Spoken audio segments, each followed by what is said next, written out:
such clothes which expose the upper part of the chest, the cleavage and the shoulder. So is it halal or haram?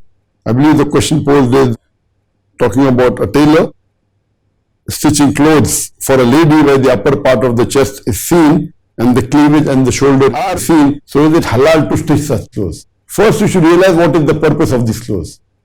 Normally when you stitch undergarments, but natural, it's possible to show the cleavage, and it's perfectly fine because the clothes worn are under the other clothes.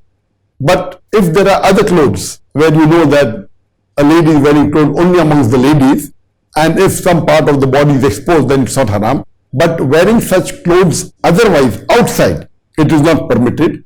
So depending upon the clothes, that if you know that you are stitching clothes for ladies who are going to wear an abaya on top of that, then it's perfectly fine. But if you know that you are stitching designer clothes and people wear these clothes, not wearing a coat over it or wearing an abaya over it, and if you are aware of it, stitching such clothes is not permitted. Because Allah says in the Quran, in Surah Ma'idah, chapter number 5, verse number 2, that help one another in righteousness and taqwa.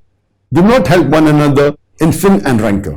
So if you are making clothes which you are aware that ladies will be wearing for parties and exposing the bodies and would be involved in things which are haram, then it is not correct to stitch such clothes. But if you know these clothes are worn at home, the ladies are not going to wear it in front of the non-mahram. There are some Muslim countries where people wear abaya. So if you know that it is not going to involve any haram action, then there is no problem. But if you are aware that this will be worn by ladies who normally go for parties outside and they don't wear the hijab, and you are specially catering to them, then it is not permitted for you to help them in doing haram activity. You should not stitch such clothes.